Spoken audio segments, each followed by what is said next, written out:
And we are live.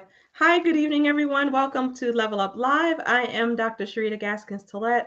I am your host. This is the show where we feature the amazing accomplishments of physician women. Sorry, I'm getting an alert that we're having trouble streaming to Facebook today. Okay. All right. Well, we're on YouTube and LinkedIn, so we'll just have to share to Facebook later on. But as I was saying, this is the show where we highlight the amazing accomplishments of physician women, both inside and outside of the exam room. I am really excited about tonight's guest. This is someone that I've been following for a long while, but this is the first time I'm actually getting to have a conversation with her. So I'm excited about that. I'm going to allow a couple of minutes for others to come on in. If you're watching us live, please say hello in the comments. If you're watching the replay, hashtag replay, I invite you to put your questions in the comments, whether you're watching live or watching the replay. And then I just want to thank everybody who has supported A Weekend for Me. A Weekend for Me, Puerto Rico starts to, no, not tomorrow, Thursday. Starts on Thursday. I'm leaving tomorrow. So I think that's why I think it's tomorrow. But I am so excited about the ladies who will be joining me in Puerto Rico and the transformations that they will experience. I can't wait to share all of it with you, through pictures and video and testimonials when we return. But it is going to be absolutely amazing. And if you've missed this one, don't worry. There are going to be two more next year. I'll be announcing those dates probably by the end of November. So just stay tuned. If you're not on the mailing list, go to www.weekendforme.com and join the mailing list so that you will be among the first to know when registration opens. So, without further ado, I'm going to introduce our guest this evening. So, I have joining me this evening Dr. Babalola, aka Dr. Babs. She is a triple board certified family, obesity, and lifestyle medicine physician, adjunct clinical professor at Morehouse School of Medicine, and the founding CEO of Living at Your Finest Wellness, a holistic direct primary care practice in East Cobb, Marietta, Georgia.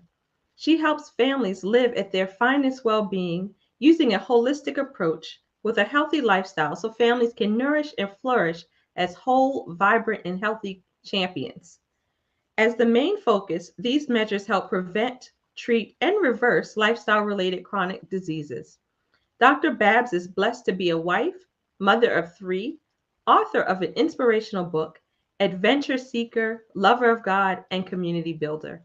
Good evening. Welcome, Dr. Babs. How are you? I am doing well. Thank you. I am so pleased to be with you on your prestigious platform. Thank you for sharing this space with me. And it's an honor to finally get to speak with you and, followed your work as well. So I'm really thrilled to be here. Thank you Thank so you. much. Likewise, likewise. So, I usually start by asking you to take us through your journey in medicine. Did you always want to be a physician? Tell us what happened. Tell us how you chose medicine and how you came to choose your specialty. All right. Yeah, I love telling this story. So, I am one of those that knew that I wanted to be a doctor as far back as when I was 5 years old. I have no idea how that came about, but I just know that that is what I've said for years, and my parents can attest to that.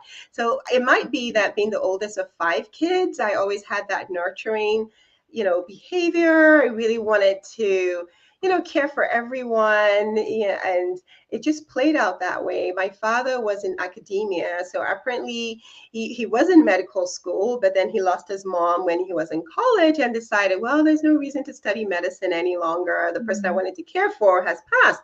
So he went into neurophysiology. So I grew up in that environment, seeing him, talk about the brain, and I thought it was fascinating. And I would have my dolls, and like, oh, what's wrong with you? You're not feeling well. Let's fix you. So I was always in that fixing mode, and I felt like everything else was boring to me. And so I just had a passion for medicine. So fast forward many years down the line in medical school, I just really couldn't figure out what I really wanted to specialize in. It was everything. It was, taking care of kids. It was delivering babies. I knew I didn't want to be a surgeon. That's for sure. I knew I could not. Yeah, I knew Yeah, that. No I hours. often say you're Oh, either a surgeon or you're not. right. I just knew it. The number of hours, I dreaded it. I mean, like waking up at 5 a.m., that was it. I was like, no, I don't want to be a surgeon. Emergency room, I kind of crossed that out because I feel like I'm a very nosy person. I want to know what happens Yeah. next. Yeah. So So I figured follow up. that You wouldn't know, work for follow up. me. Yeah. I'm so into continuity of care. I want to know what's going on. So really that's how I picked. I initially started off doing psych and then I felt so bored. I was like, oh my gosh, I can't do this day in, day out. As much as I love mental health and all the things surrounding it, I felt like I would be a more rounded person, seeing the whole person, right? Caring for every facet of the human being and family. So that's how I decided family medicine was the route to go. And that was my journey up to now. And I started off in academia, again, I guess following the path of my father, seeing him mark all those scripts over the years. I felt I love to teach. I have that passion. And so I did that for 15 years. And to the climax of my profession, I was a full professor, director of the medical students. So I did a lot, did research. I enjoyed the time that I spent in academia, but I was really passionate about spending more quality time with my patients. I valued the whole person, and I couldn't do that within 15, 20 minutes. As much as I Right. tried, I was that doctor always running behind, always several patients piled up, but they all Yeah. appreciated the fact that I took time to go into the root cause, educate them, but I was burnt out. I mean, I would have 26 patients to write my notes and I Yes. figured I really needed to shift and serve my patients at a different level outside the four corner walls of the academia practice. And that's when I transitioned to opening up my own direct primary care practice where I can focus on a holistic approach and lifestyle and affords me the time that I need with my patients. So tell me something, you say it like this was an easy transition, and I'm sure that there was a lot that went into it. Tell me a bit about the mindset shifts and other things that had to take place for you to leave the safe place Mm. of academic medicine to go out into the wild and woolly Oh, yeah. direct primary care. You can say that again, the wild and woolly. Yeah, so yeah, it took time. It took time. I say it like it was a breeze, but it wasn't. So I said I was in academia for 15 years. So somewhere, the first 5 years was cool. I was fine seeing that many number of patients. I mean, I connected with my patients. We loved, just the time spent with one another. But I knew that I was more focused on preventative. So I did a lot of group visits, group diabetes visits. There were lots of remarkable outcomes. But as time went on, and I was gearing away from that preventative focus, right? Because again, everything felt rushed. I started thinking about it. What am I going to do? I can't keep this up. I felt the burnout. My health was affected, gained so much weight. I Mhm. was stressed. A lot of things were going on. And I just knew that I needed to change, but the timing just didn't seem right because for me, what's the option? I didn't want to hop into another system that was the same system, right? Mhm. And I did not want to open up my own practice. So I was like, this is a Yeah. safe place. I'm just going to stay here because I couldn't figure out, I didn't want to go into the same old. And I didn't want to open up my own practice because I felt that was so, I mean, kudos to women who men homes and take care of Yeah. kids and having to do that. I was like, that's just not for me because, I have 3 kids. I really wanted to. Academia afforded me that ability to raise them, right? Be there for them. So as much as I say, yes, I was burnt out when I was working, yes, I was burnt out, but I had time to raise my kids, but I couldn't figure out where. So it took time of searching and praying, of inquiring. And somewhere around the pandemic period, when I got additional training in lifestyle medicine and obesity medicine, I was like, oh my gosh, the places I was applying to wanted me to leave Georgia, right? That were aligned with the way Mhm. I wanted to see patients, Yeah. right? Lifestyle approach, holistic approach, but I didn't want to leave. My kids didn't want to leave. When I mentioned it once, I was like, "Oh, we're going to move out of Atlanta." They were like, "Well, bye. We'll be seeing you. You're gonna move out of Atlanta. You're moving out. We're staying here." So I very quickly realized that yeah, nobody's going to follow me. So I started, praying about it, and with all that, I mean, that was like how many years it took me to finally decide in October when the first patient I saw on my way to work, after, just asking God to lead me and guide me, that what should I do? Because initially I thought virtual, I'll do a virtual clinic, right?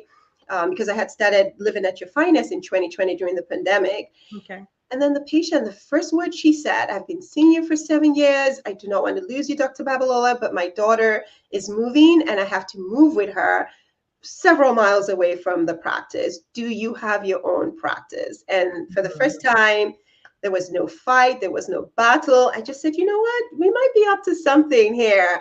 And I didn't fight it any longer. So yeah, so that was the journey. It took me being ready, and there was been no turning back after that, because you have to have that peace, in your heart, that, okay, this is what the Lord is telling you to do, at least in my case, and he's going to support me. He's going to follow me. So everyone around me that said, especially my kids said, why would you leave from certainty to uncertainty? What's that all about? But because I had the conviction, the next assignment was to figure out, was I going to take insurance or not? And the rest of it really was just peace after that. And we'll figure out all the other aspects of it. So yeah, it's interesting because a lot of people, really do have that kind of thought about us, especially as physicians, because they see our profession as one of, where people are safe, and like you're protected from firing and whatever, so they think, right, that your job is secure. But it's not as secure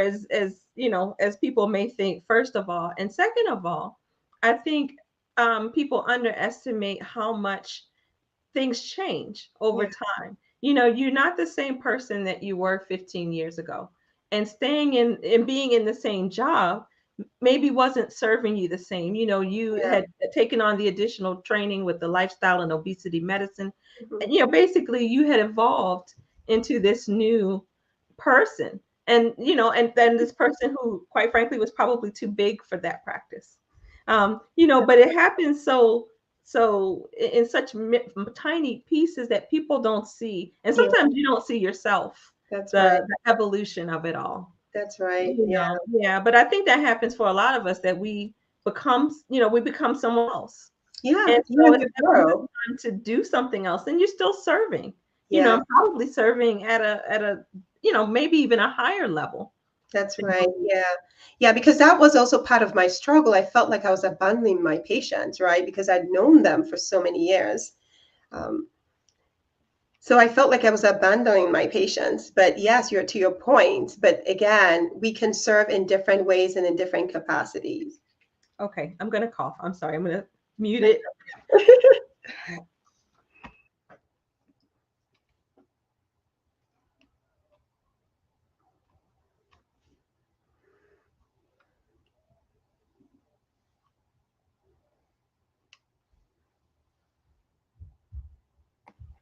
Sorry about that. That's okay. Active airways. And it often happens at the most inopportune time. I've been there in Atlanta where we have pollens and stuff. Yeah, it happens. Sorry. That's all right. So what has it been like since the transition? Oh, yeah. So the transition. So I transitioned in July. June was my last month. And again, I had from October to June to prepare my mind. So it was just the decision, right? I made the decision in October, and the rest of it was just making the inquiry. So I'm someone that, community connections matters a lot to me. I always inquire, I ask questions. So for senior colleagues that have been in private practice, I spoke to them. I know that I will make my own mistakes, right? But I wanted to minimize how many of those mistakes I would make. So I asked questions, and people were gracious, right? They would share their experiences with me. And so I learned a lot during that preparation period, right?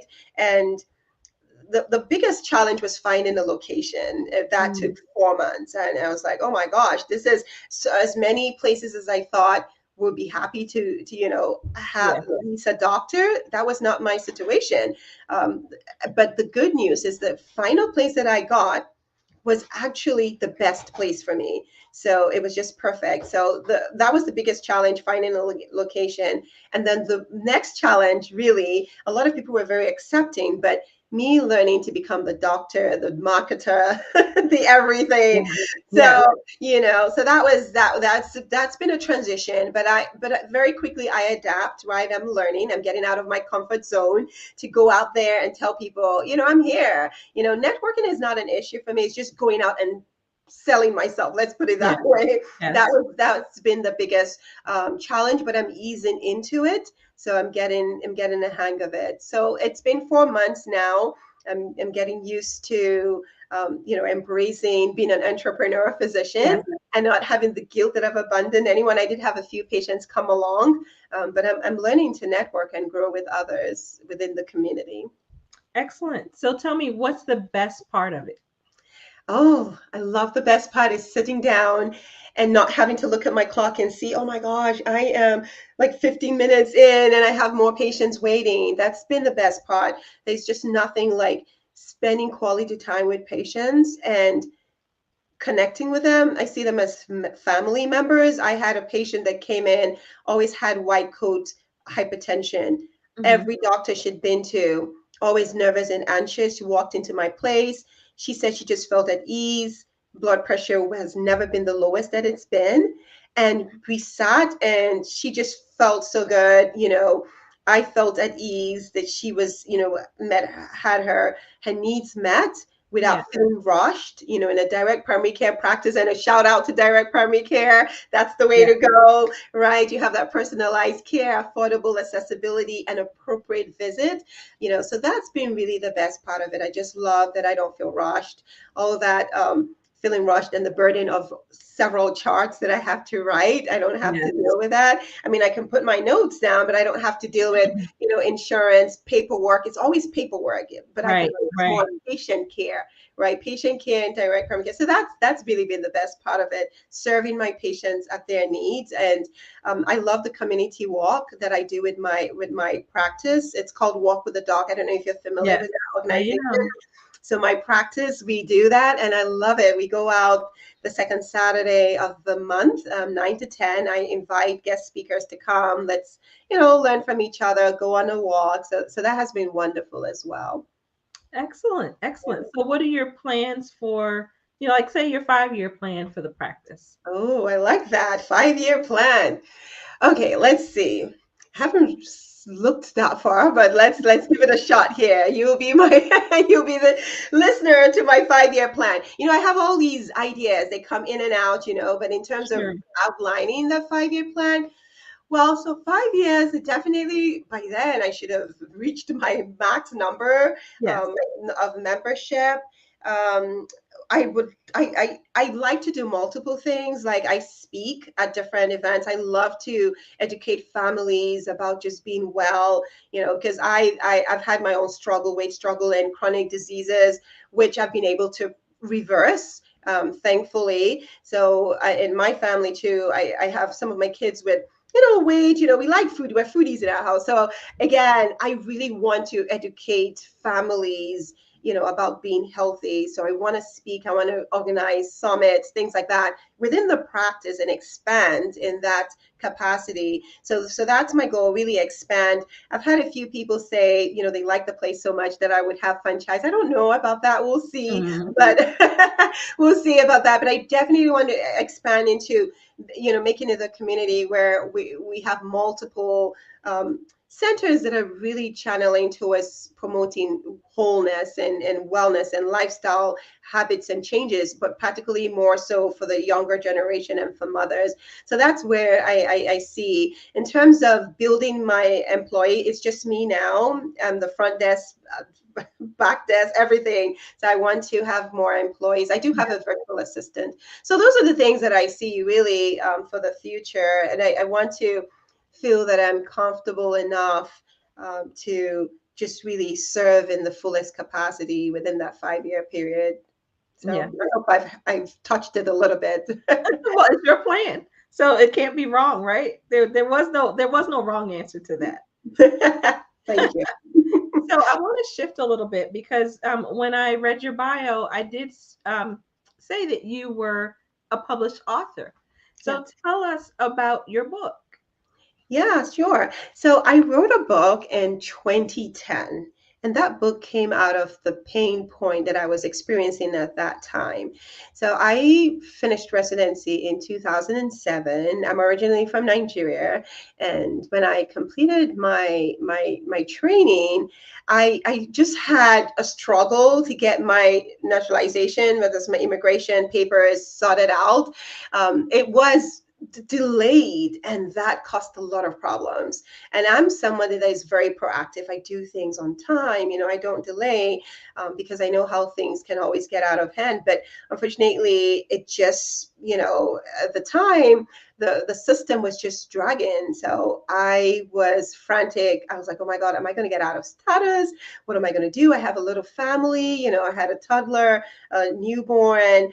It was just a struggle. I had blood pressure problems. It was just a lot going on all at the same time. 3 blood pressure medicines, couldn't even get my blood pressure down.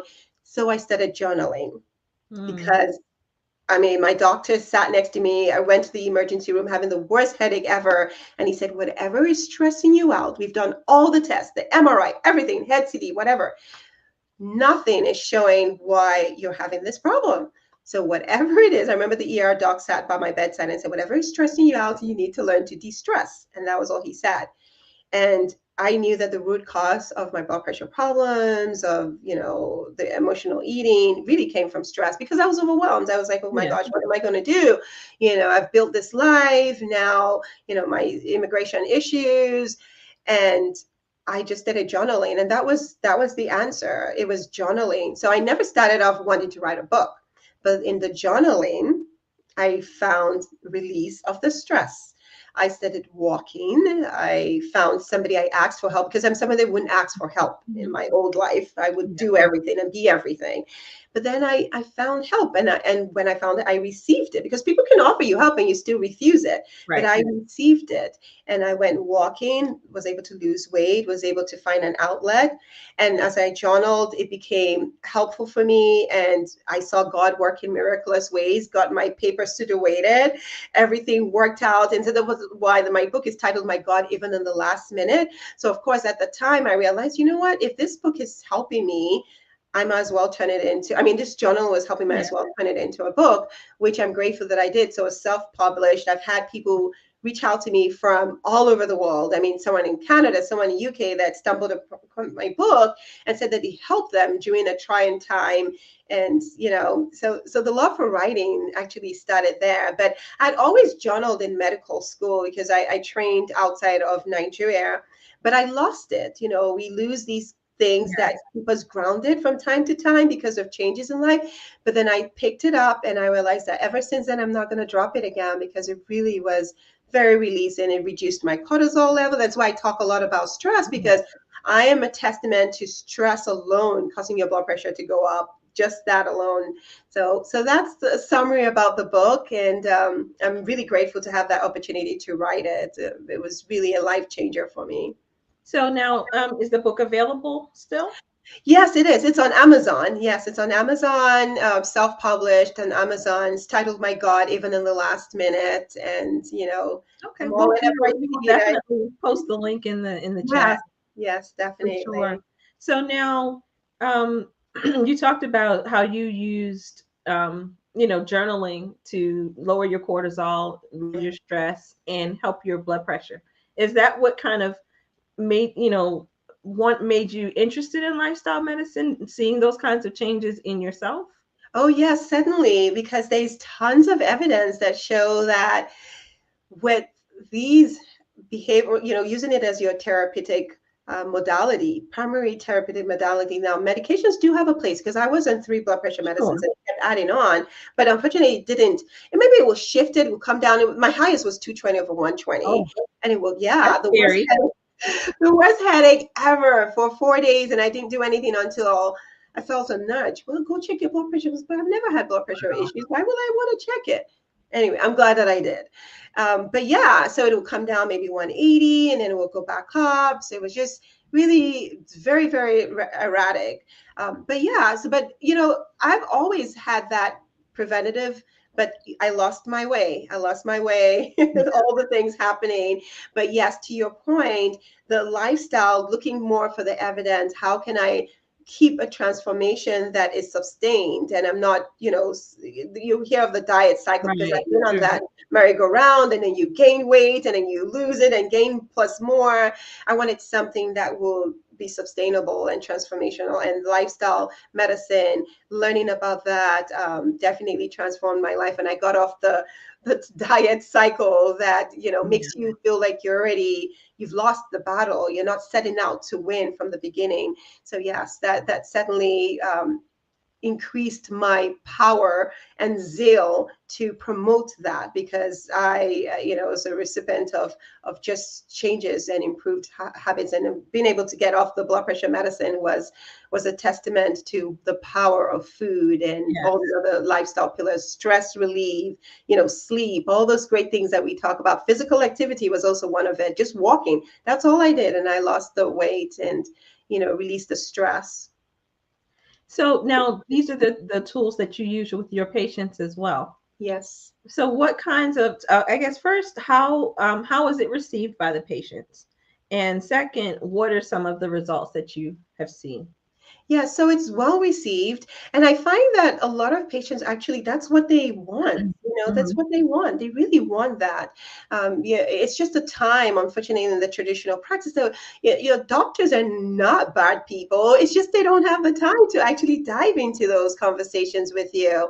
And I've had them really feeling so pleased and thankful that there's time to dive into. Even when I was in traditional practice and I would mention it, they will say, "Oh, I had no idea." And then I give them little tips here and there. What I say is I provide skills instead of Yeah. pills, right? So I had a patient, young guy, 26, blood pressure, 3 blood pressure. And he was like, "You know what, doctor, I think I need a fourth one because my blood pressure is not improving." I said, well, what about, let's talk about your food, what you're eating, how are you moving? And then finding ways, because everybody already knows eating well and exercise will help. But the Right. question is, how do they do it? How do they incorporate it into their life? We naturally want to do things that is simple and easy. If I'm going to have to think about it, well, forget Yeah. it. I'm just going to default to what Yeah. I know. It might not be good, but that's what I know. And so, what I've done in my practice is that not only do I tell you, I have you, it's a shared decision. And then we look at your schedule. How can we fit it in?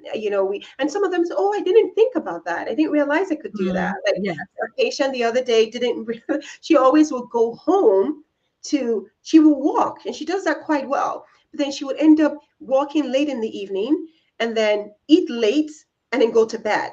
And she was gaining weight. She was like, "I don't know why I'm walking," but she was eating late. So how Yeah. about when you leave work? Put your clothes in the car. You don't have to come home to change and Yeah. then go to walk. And she was like, "I never thought about that." And that's because, again, you need somebody who understands how to Yeah. incorporate. And so things like that, the outcome has been enormous. It's been great.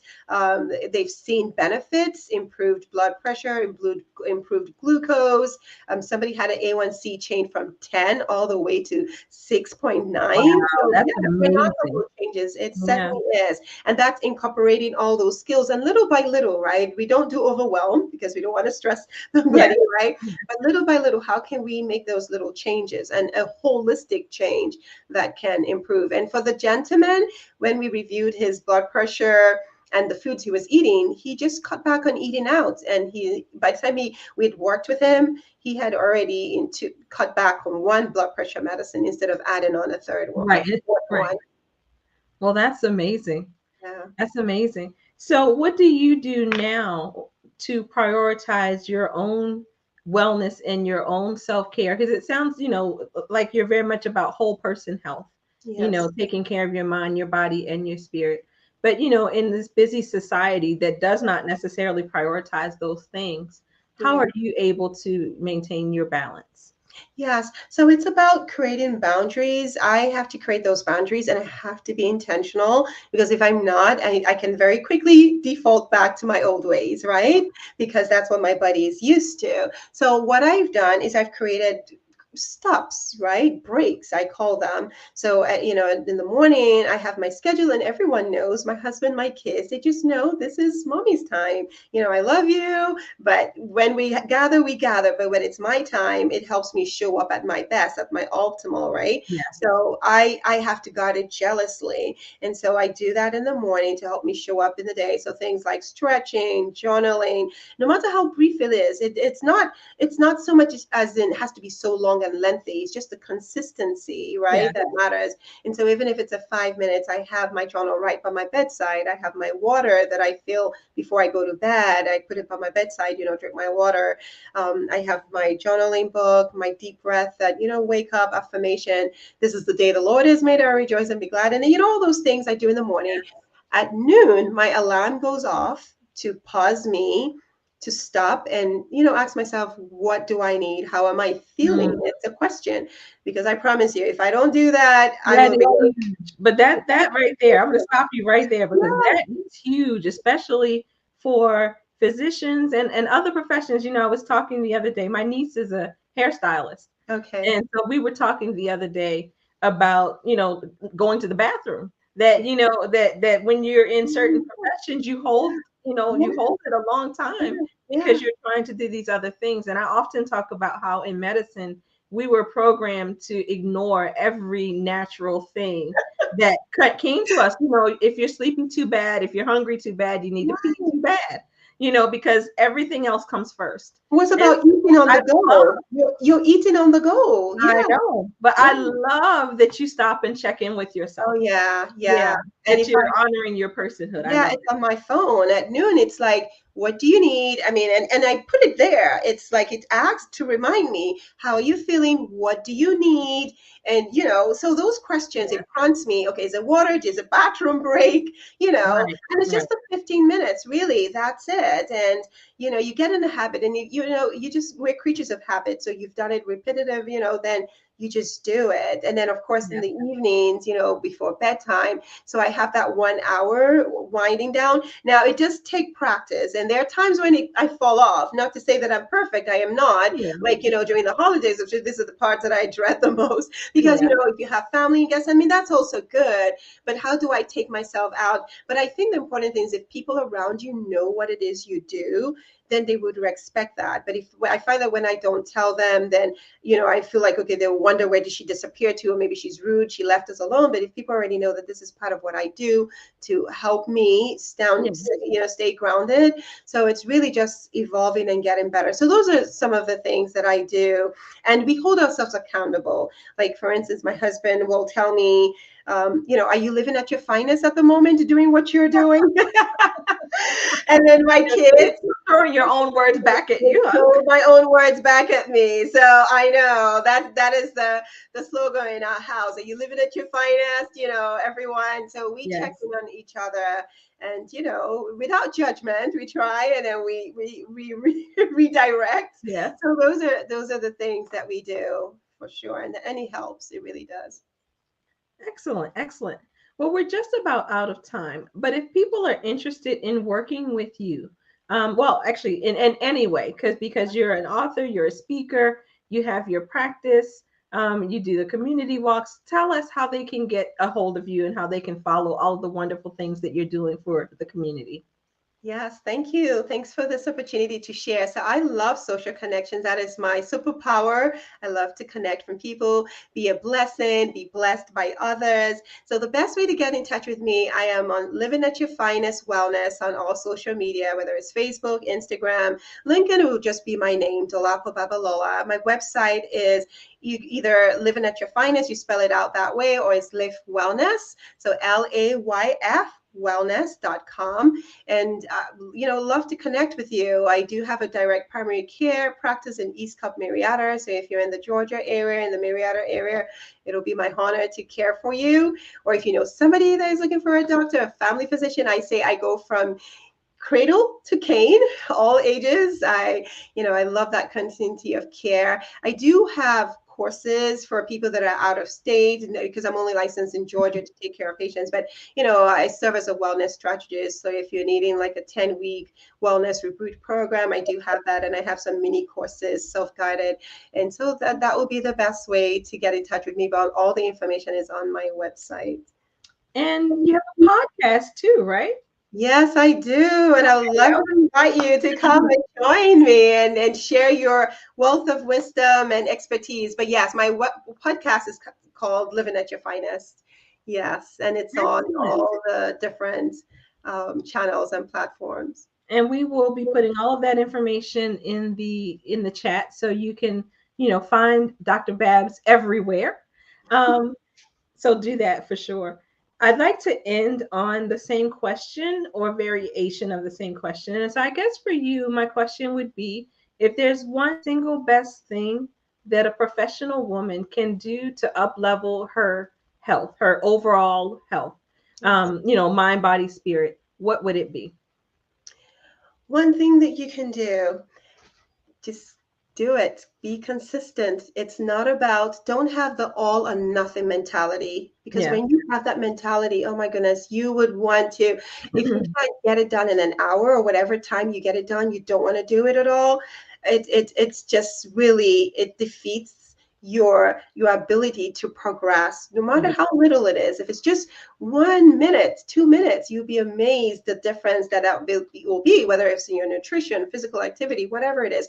Just please do it. Don't have that all or nothing mentality. Just be consistent, and you'll be amazed that little drops of water will become so big. Because again, my journey, I was so confused. I did not know what I needed to do, but I just kept putting in a little here and there, and then all of a sudden it became very, very clear where the journey was heading. So you are able and you're capable. Nothing is too difficult for you to do. You just got to believe it and keep moving.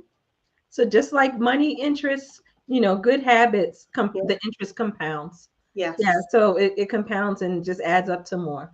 Yes. Excellent. Well, thank you so much. Thank you for taking time out of your schedule to join me. It's been my pleasure to speak with you and finally talk to you directly after all of this time. I really appreciate it. Guys, check her out. Like I said, go and follow her, listen to the podcast, take her courses, take control of your health. You actually have the power. You can control, you see. She talked about the blood pressure issue. She talked about the patient. She talked about her own blood pressure issue, but also talked about the patient with the blood pressure issue. You can change your life by the decisions that you make. So that's it for tonight. I ask for your prayers for us, those of us who will be traveling to Puerto Rico this week for a weekend for me. Like I said, we'll be sharing all the pictures and the videos and everything. And don't have FOMO. We can catch you next time. So that's it for tonight. Take care. Thanks for joining us. Bye-bye. And thank you again, Dr. Babs. Thank you, Dr. Gaston Tillett. Thank you.